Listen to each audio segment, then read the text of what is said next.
Admission 12 number दे रहा है, police 12 number दे रही है, इसके ऊपर नंबर ही नहीं है, इनके पास निकाल नहीं है। कोई अधिकारी अगर समय पर काम नहीं करता या कामचोर होने के नाते से लोगों को परेशान करता है, उसको बर्दाश्त नहीं किया जाएगा। इसमें सभी अधिकारियों को एक प्रकार से चेतावनी देते हुए मैंने कहा है। फरीदाबाद पहुंचे हरियाणा के मुख्यमंत्री मनोहर लाल खट्टर ने लोगों की समस्याएं सुनी। हरियाणा के मुख्यमंत्री के सामने लगभग 600 शिकायतें लेकर लोग पहुंचे, जिसमें से अधिकतर शिकायतों को मुख्यमंत्री ने मौके पर ही निपटा दिया। तो वहीं फूड सप्लाई के बल्लभगढ़ जोन के इंस्पेक्टर को सस्पेंड किया। तो वहीं कई ऐसे मामले में फरीदाबाद के सीएमओ विनय गुप्ता को जमकर फटकार लगाई। साथ ही साथ मुख्यमंत्री ने 2 लोगों को अपनी जेब से 1-1 महीने की पेंशन देते हुए अधिकारियों को सख्त निर्देश दिए कि अगले महीने तक इन लोगों की पेंशन हर सूरत में बन जानी चाहिए। मुख्यमंत्री मनोहर लाल खट्टर के जनता दरबार में तमाम अधिकारी मौके पर मौजूद रहे। वहीं साथ साथ फरीदाबाद के केंद्र राज्य मंत्री कृष्णपाल गुर्जर, कैबिनेट मंत्री मूलचंद शर्मा के साथ साथ सभी विधायक भी मुख्यमंत्री के जनता दरबार में पहुंचे। मुख्यमंत्री ने अधिकारियों को सख्त चेतावनी देते हुए कहा कि यदि अधिकारी जनता की सभी समस्याओं को अपने कार्यालय में ही सुन लेते तो मुख्यमंत्री को जनता दरबार लगाने की आवश्यकता नहीं पड़ती। आज फरीदाबाद जिले के ऐसे जो पीड़ित लोग, जिनकी कुछ समस्याएं, कठिनाइयां, डिमांड्स, ग्रीवेंसेस, इन सब लोगों को बुला करके और जनता दरबार इस नाते से कार्यक्रम किया गया है, जिसमें समय पूर्व तो 432 शिकायतें मिली थी अलग अलग विभागों की।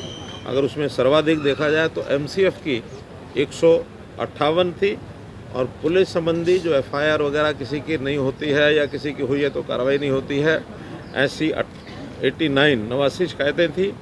कुल मिलाकर के छोटे बड़े सभी विभागों की जो शिकायतें थी, जैसा मैंने बताया कि 432 तो पहले से दर्ज की गई थी और लगभग 150 के आसपास ऐसी भी थी जो दर्ज नहीं की गई थी, लेकिन मौके पर ही लोग आए, उनकी भी शिकायतें ले ली गई हैं।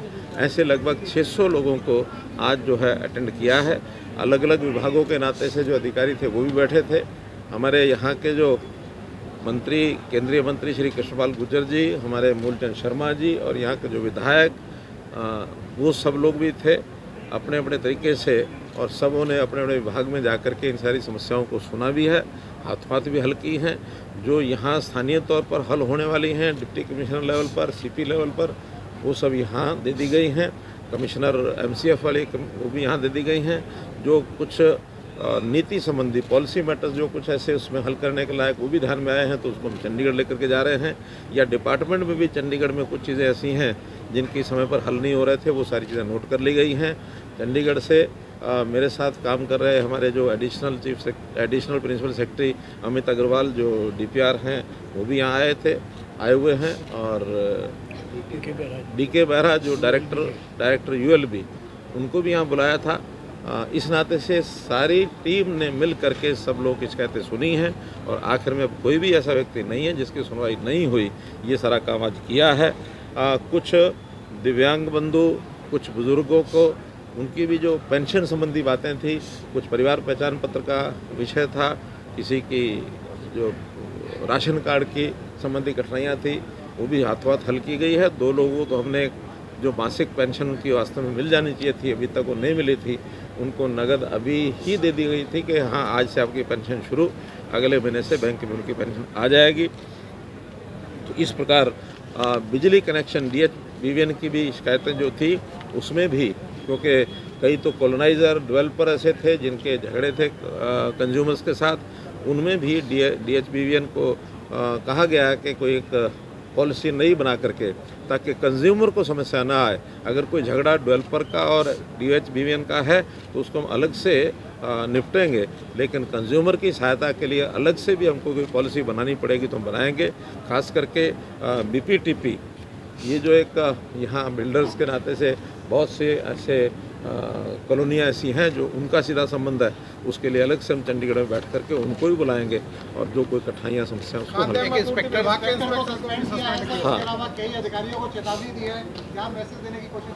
देखिए, जो भी कोई गलत करेगा, खास करके एक अधिकारी की जब ये जानकारी मिली कि उसने किसी कंप्लेनेंट को कहा कि तुम अपनी कंप्लेंट वापस ले लो, और जैसे उसकी जानकारी हमें मिली, उसकी हालांकि वो आज उपस्थित भी नहीं था, लेकिन उसकी पहचान होने के बाद हमने उसको तुरंत सस्पेंड किया है कि कोई अधिकारी अगर समय पर काम नहीं करता या कामचोर होने के नाते से लोगों को परेशान करता है, उसको बर्दाश्त नहीं किया जाएगा। इसमें सभी अधिकारियों को एक प्रकार से चेतावनी देते हुए मैंने कहा है कि ये जनता के प्रति सेवा का भाव, उसमें भी खास करके जो हमारे मेडिकल और हेल्थ के जो डॉक्टर्स हैं, सीएमओ हैं, उनको भी मैंने कहा कि आखिर जो पीड़ित जनता होती है उसके साथ अफसर जैसे पेश नहीं आना चाहिए।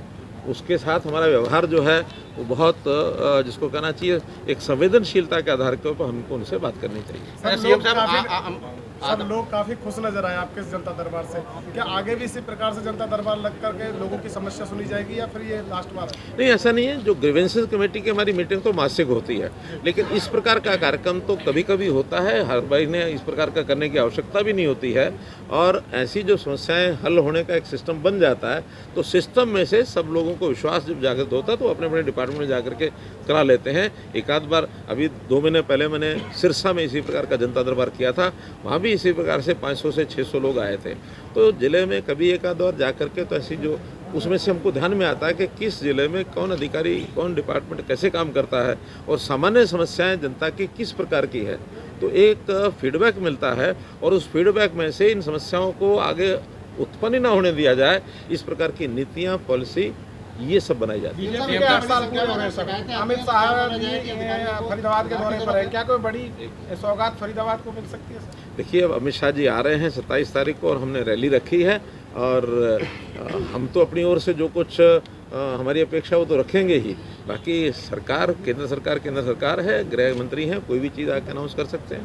सीएम साहब, आदमपुर उपचुनाव की बड़ी चर्चा है। एक चर्चा और है उसके साथ कि चुनाव के बाद जेजेपी सहयोगी नहीं रहेगी बीजेपी की। देखिए, अब आप कोई बात हमारे मुंह में डालना चाहें तो अच्छा नहीं है, और इस प्रकार की कोई बातें और संभावनाएं ऐसी गलत जो अब इसको मैं क्या शब्द प्रयोग करूँ, अच्छा नहीं, मेरे मुंह में अच्छा नहीं लगता है। और हम लोग जो अपनी सरकार को ठीक बढ़िया ढंग से चला रहे हैं, सहयोगी के साथ मिलके चला रहे हैं और हमारी ये जो आदमपुर का चुनाव है बड़े अच्छे मार्जिन से हम जीतेंगे। इस नाते से इस जनता के सेवा के लिए हमको जिस प्रकार से भी चलना पड़ेगा। कांग्रेस की वोट नहीं तो दावा तो सब करे ना, दिक्कत क्या है, सब करे ना।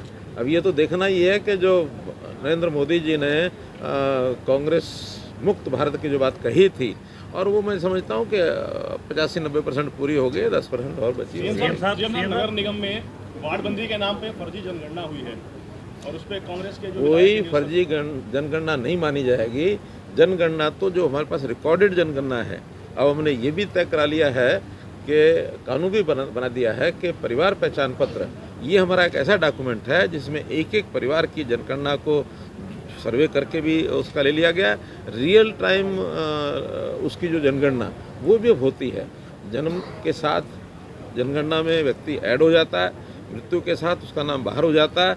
अब इसमें जो पहले होता था कि 10 साल में एक बार जनगणना और उसके प्रोजेक्टेड फिगर्स, अब वो कोई प्रोजेक्टेड फिगर्स नहीं लगेंगे। हाँ, जिन परिवारों ने परिवार पहचान पत्र नहीं बनाया है उसका हम कोशिश करके जो भी नया सिस्टम आगे बनेगा उसमें हर एक वार्ड में, हर एक बूथ में जा करके और उनका परिवार पहचान पत्र बनवाया जाएगा। सर, कुछ शिकायतें ऐसी आई आपके सामने जो जेई और एसडीओ लेवल की थी, क्या ये अधिकारियों की नेग्लिजेंसी मानी जाए और ऐसे अधिकारियों को क्या चेतावनी? देखिए, चेतावनी जितनी बतानी होती है जनरल लेवल पर बता दी जाती है। कई बार क्या होता है कि शिकायतकर्ता को तो ये लगता है कि मैं ही अपनी जगह पर ठीक हूँ, लेकिन सरकार का एक सिस्टम होता है। सिस्टम में कई बातें ऐसी होती है जो उनको नहीं भी जानकारी होती है, उसमें समय भी लगता है और कई बार विरोधाभासी बातें भी आती हैं दो तरफ से।